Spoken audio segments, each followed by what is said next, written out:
सभी दोस्तों को वीआर डीजी हिंदी क्लासेस की एक नई कक्षा में स्वागत है। दोस्तों, आज हम हिंदी व्याकरण विशेषण पढ़ेंगे।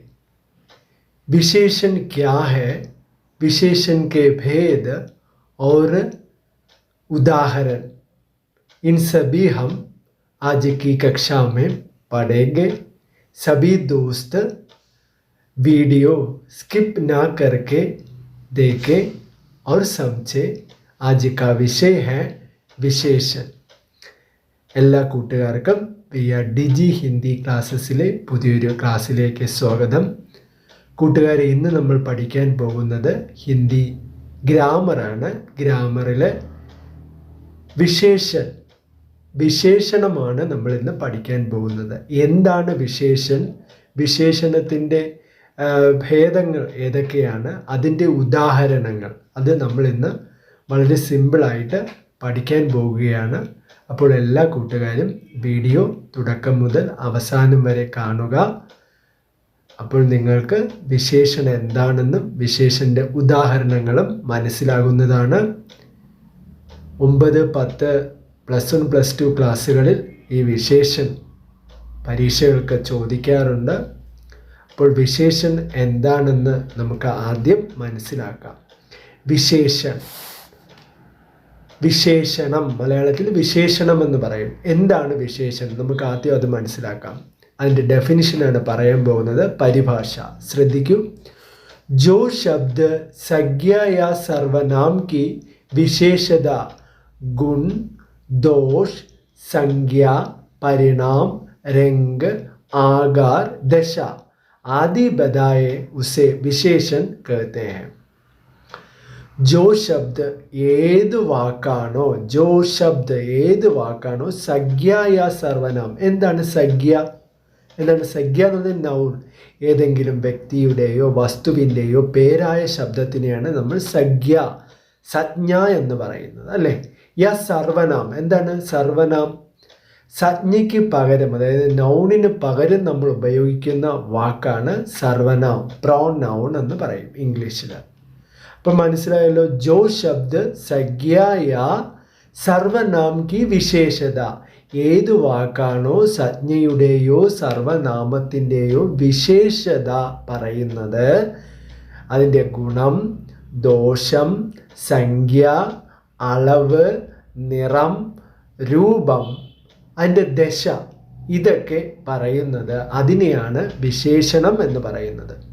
അതായത് ഒരു സംജ്ഞയുടെയോ സർവനാമത്തിൻ്റെയോ ഗുണത്തിനെയോ ദോഷത്തിനെയോ സംഖ്യ, അളവ്, നിറം, രൂപം, ദശ മുതലായവ പറയുന്നത്, അതിനെയാണ് വിശേഷൻ എന്ന് പറയുന്നത്. ഹിന്ദിയിലൊന്നും നമുക്ക് മനസ്സിലാക്കാൻ എന്താണ്? ജോ ശബ്ദ് ഏത് വാക്കാണോ, സംജ്ഞ, യ സർവനാം കി വിശേഷത, അതിൻ്റെ വിശേഷത. എന്തൊക്കെ വിശേഷതകളാണ്? ഗുണം, ദോഷം, സംഖ്യ, പരിണാം, രംഗ്, ആകാർ, ദശ ആദി ബദായെ, ഇവയെല്ലാം പറയുന്നത് ഉസേ വിശേഷൻ കഹത്തെ ഹെ. അപ്പോൾ ഏതെങ്കിലും വ്യക്തിയുടെയോ വസ്തുവിൻ്റെയോ ഗുണത്തിനെയോ ദോഷത്തിനെയോ അല്ലെങ്കിൽ ഏതെങ്കിലും സംഖ്യയെയോ അളവിനെയോ നിറത്തിനെയോ രൂപത്തിനെയോ ദശയെയോ പറ്റി പറയുന്നത്, അതിനെയാണ് വിശേഷണം എന്ന് പറയുന്നത്. വിശേഷണം ഇപ്പം മനസ്സിലായോ? ജോ ശബ്ദ സംജ്ഞ യാ സർവനാമ കി വിശേഷത. ഏത് വാക്കാണോ സംജ്ഞയുടെയോ സർവനാമത്തിൻ്റെയോ വിശേഷത, ഏതൊക്കെ വിശേഷതകളാണ്? അതിൻ്റെ ഗുണം, ദോഷം, ഇല്ലെങ്കിൽ ഏതെങ്കിലും സംഖ്യ, പരിണാമം, രംഗ്, രൂപം, ദശ മുതലായവ പറയുന്നത്, അതിനെയാണ് വിശേഷണം എന്ന് പറയുന്നത്. അതിൻ്റെ ഉദാഹരണം നോക്കാം. സുന്ദർ, കുരൂപ്, ലംബ, നാട്ട ആദി. സുന്ദർ എന്ന് പറഞ്ഞാൽ എന്താണ്? മനോഹരമായ. കുരൂപ് വികൃതമായ. ലംബ നീളമുള്ള. നാട്ട ചുരുങ്ങിയത് ആദി മുതലായവ. അപ്പം നോക്കൂ എങ്ങനെ പറയാം. നമുക്ക് സുന്ദർ ഫൂൾ എന്ന് പറഞ്ഞാൽ എന്താണ്? സുന്ദരമായ പൂവ്. കുരൂപ് ലടുക്ക, വികൃതനായ ആൺകുട്ടി. ലംബാ പേട് നീളമുള്ള വൃക്ഷം, നാട്ടാ ലടിക്ക്. और വിശേഷൻ കെ ഭേദ്, വിശേഷണത്തിൻ്റെ ഭേദങ്ങൾ നമുക്ക് ഏതൊക്കെയാണ്, അതിൻ്റെ പിരിവുകൾ ഏതൊക്കെയാണെന്ന് നമുക്ക് മനസ്സിലാക്കാം. ഗുണവാചക വിശേഷൻ, ഗുണവാചക വിശേഷണം. അപ്പോൾ ഗുണവാചക വിശേഷണം എന്ന് പറയുമ്പോഴേ നിങ്ങൾക്ക് മനസ്സിലായി എന്തെങ്കിലും ഗുണത്തിനെ കാണിക്കുന്നത്, അതായത് സംജ്ഞയുടെയോ സർവനാമത്തിൻ്റെയോ ഗുണത്തിനെ പറ്റി പറയുന്നത്, അതിനെയാണ് ഗുണവാചക വിശേഷണം എന്ന് പറയുന്നത്. മനസ്സിലായോ? ഗുണവാചക വിശേഷൻ. പരിണാം വാചക വിശേഷൻ, പരിണാം അതായത് അളവിനെ കാണിക്കുന്നത്. പരിമാൺ വാചക വിശേഷൻ. പരിമാൺ എന്ന് പറഞ്ഞാൽ അളവിനെ കാണിക്കുന്നത്, ഏതെങ്കിലും അളവ് അതിനെ കാണിക്കുന്നതാണ് പരിമാൺ വാചക വിശേഷൻ. സംഖ്യാവാചക വിശേഷൻ, ഏതെങ്കിലും സംഖ്യയെ കാണിക്കുന്ന വിശേഷൻ. സാർവനാമിക വിശേഷണം, ഏതെങ്കിലും സർവനാമത്തിൻ്റെ വിശേഷണത്തിനെ കാണിക്കുന്നത്. അപ്പോൾ നമ്മളുടെ വിശേഷണത്തിൻ്റെ ഭേദങ്ങൾ ഏതൊക്കെയാണ്? ഗുണവാചക വിശേഷൻ, പരിമാണുവാചക വിശേഷൻ, സംഖ്യാവാചക വിശേഷൻ, സർവനാമിക വിശേഷണം. അപ്പോൾ നമ്മൾ വിശേഷൻ എന്താണെന്ന് മനസ്സിലാക്കി, വിശേഷൻ്റെ കുറച്ച് ഉദാഹരണങ്ങൾ നമ്മൾ മനസ്സിലാക്കി.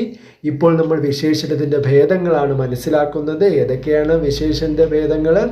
ഗുണവാചക വിശേഷൻ, പരിമാണുവാചക വിശേഷൻ, സംഖ്യാവാചക വിശേഷൻ, സർവനാമിക വിശേഷൻ. ഗുണവാചക വിശേഷൻ എന്താണ്?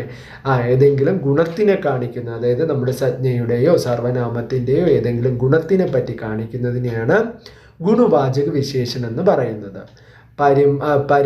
പരിമാൺ വാചക അളവിനെ കാണിക്കുന്ന, ഏതെങ്കിലും അളവിനെ കാണിക്കുന്ന വിശേഷനാണ്. സംഖ്യാവാചക ഏതെങ്കിലും സംഖ്യയെ കാണിക്കുന്ന, സർവനാമിക് വിശേഷൻ സർവനാമത്തിൻ്റെ വിശേഷൻ. അപ്പോൾ നമുക്ക് ഈ ഭേദങ്ങളുടെ എല്ലാം ഉദാഹരണങ്ങളും കൂടെ ഒന്ന് മനസ്സിലാക്കാം. ഉദാഹരണം ഗുണവാചക വിശേഷൻ, അതിൻ്റെ ഉദാഹരണങ്ങളാണ് നമ്മൾ പറയുന്നത്. കാല, ഗോര, കാല എന്ന് പറഞ്ഞാൽ കറുത്തത്, ഗോര വെളുത്തത്, അച്ച സുന്ദർ, അച്ച എന്ന് പറഞ്ഞാൽ നല്ലത്, സുന്ദർ എന്ന് പറഞ്ഞാൽ സുന്ദരമായ. അപ്പോൾ ഉദാഹരണത്തിന് നമുക്ക് കാലാ ലടുക്ക, ഗോരാ ലടുക്കി, അച്ച ലടുക്ക നല്ല ആൺകുട്ടി, സുന്ദർ എന്താണ്, സുന്ദർ ചിടിയ സുന്ദരമായ പക്ഷി, അങ്ങനെയൊക്കെ. മനസ്സിലായോ? കാല ലടുക്ക, ഗോരാ ലടുക്കി, കാല എന്ന് പറഞ്ഞാൽ കറുത്ത ആൺകുട്ടി, ഗോരാ ലടുക്കി, ഗോരി ലടുക്കി, ഗോരി എന്ന് പറഞ്ഞാൽ എന്താണ്, വെളുത്തത്.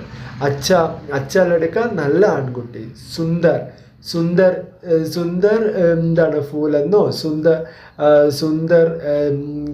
സുന്ദർ ചിടിയ പക്ഷി എന്നൊക്കെ നമുക്ക് പറയാം. അപ്പം മനസ്സിലായി. ഗുണവാചക വിശേഷൻ, പരിമാൺ വാചക വിശേഷൻ, സംഖ്യാവാചക വിശേഷൻ, സാർവനാമിക വിശേഷൻ. അപ്പോൾ നമ്മൾ ഗുണവാചക വിശേഷൻ്റെ ഉദാഹരണം മനസ്സിലാക്കി. കാല, ഗോര, അച്ച, സുന്ദർ അതേപോലെ വരും. നമുക്ക് ഏതെങ്കിലും ഗുണത്തിനെ കാണിക്കുന്നതാണ്. അപ്പോൾ നമ്മൾ ടെക്സ്റ്റ് ബുക്കിൽ നിന്ന് ക്വസ്റ്റ്യൻ ചോദിക്കും. ഇപ്പോൾ നമ്മൾ പഠിച്ച ഏതെങ്കിലും കഥയുടെയോ അല്ലെങ്കിൽ ഏതെങ്കിലും ഒരു ലേഖനത്തിൻ്റെ ഏതെങ്കിലും ഭാഗം തന്നിട്ട് ആ ഭാഗത്തിൽ ഒരു വിശേഷൻ്റെ സന്ദർഭം വരുമ്പോഴത്തേക്ക് ഇതിലെ വിശേഷൻ ശബ്ദം ഏതാണെന്ന് ചോദിക്കും. വിശേഷണം എന്ന് പറഞ്ഞാൽ മനസ്സിലായല്ലോ, സംജ്ഞയുടെയോ സർവനാമത്തിൻ്റെയോ എന്താണ് ഗുണത്തിനെയോ രൂപത്തിനെയോ ആകാരത്തിനെയോ അതിൻ്റെ എന്താണ് സംഖ്യയൊക്കെ കാണിക്കുന്നതിനെയാണ് നമ്മൾ വിശേഷണം എന്ന് പറയുന്നത്. അതായത് ഇത് മുമ്പിലായിട്ട് വരും. ഉദാഹരണത്തിന് അച്ചാലെടുക്ക, മനസ്സിലായോ? അച്ചാലെടുക്ക, അവിടെ അച്ച ആണ് വിശേഷൻ. അപ്പം ഇനി അടുത്ത് നമുക്ക് സംഖ്യാവാചക വിശേഷണം, അതിൻ്റെ ഉദാഹരണങ്ങൾ നോക്കാം. സംഖ്യാവാചക വിശേഷൻ 10 ബच्चे 3 गेंद 10 बच्चे എന്ന് പറഞ്ഞാൽ എന്താണ്? 10 കുട്ടികൾ. 3 गेंद 3 ബോൾ. അപ്പം കണ്ടോ, അവിടെ സംഖ്യയെ കാണിക്കുന്നു. പരിമാൺ വാചക വിശേഷണം ഏതൊക്കെയാണ്? പരിമാൺ എന്ന് പറഞ്ഞാൽ അളവിനെ കാണിക്കുന്നതാണ്. ഉദാഹരണത്തിന് 1 കിലോ, 2 ദർജൻ. 1 കിലോ എന്ന് പറഞ്ഞാൽ 1 കിലോ, 2 ദർജൻ എന്ന് പറഞ്ഞാൽ 2 ഡസൻ എന്നാണ് അർത്ഥം. മനസ്സിലായില്ലേ? അടുത്ത സർവനാമിക വിശേഷൻ ഉസ്ഗർ സർവനാമിക വിശേഷമാണ്. ഉസ്ഗർ, ഉസ് മഹിള, ഉസ് ലടുക്ക അങ്ങനത്തെയൊക്കെ ആണ് സർവനാമത്തിൻ്റെ കൂടെ വരുന്ന വിശേഷം. അപ്പോൾ ഇതാണ് വിശേഷൻ എന്ന് നമ്മൾ മനസ്സിലാക്കിയത്. വിശേഷൻ, വിശേഷണത്തിൻ്റെ ഉദാഹരണങ്ങൾ, വിശേഷത്തിൻ്റെ ഭേദങ്ങൾ, വിശേഷണത്തിൻ്റെ ഉദാഹരണങ്ങൾ. അപ്പോൾ എല്ലാ കൂട്ടുകാർക്കും ഇന്ന് നമ്മൾ മനസ്സിലാക്കിയ ഗ്രാമറിൻ്റെ ചെറിയൊരു ഭാഗം വിശേഷനാണ് നമ്മൾ പഠിച്ചത്. നമ്മുടെ പരീക്ഷയ്ക്ക് ചോദിക്കുന്ന ഒരു ക്വസ്റ്റ്യനാണ്. നമ്മൾ പഠിക്കുന്ന പാഠഭാഗത്തിലുള്ള ഏതെങ്കിലും ഭാഗത്തെ വിശേഷൻ വന്നിട്ടുണ്ടെങ്കിൽ ആ വിശേഷൻ വന്ന ആ വാക്ക് ഏതാണ്, വിശേഷൻ ശബ്ദം ഏതാണ് എന്ന് പരീക്ഷയ്ക്ക് ചോദിക്കും. അപ്പോൾ വിശേഷൻ എന്താണെന്ന് നിങ്ങൾക്കിപ്പം മനസ്സിലായി. അപ്പോൾ വിശേഷണത്തിൻ്റെ ഭേദങ്ങൾ മനസ്സിലായി. പിന്നെ അതിൻ്റെയൊക്കെ ഉദാഹരണങ്ങൾ വളരെ സിമ്പിളായി നിങ്ങൾ മനസ്സിലാക്കി കാണും എന്ന് വിശ്വസിക്കുന്നു. അപ്പോൾ ഇന്നത്തെ ക്ലാസ് എല്ലാവർക്കും പ്രയോജനകരമായെന്ന് വിശ്വസിച്ചുകൊണ്ട് നിർത്തുന്നു. ഏവർക്കും നന്ദി.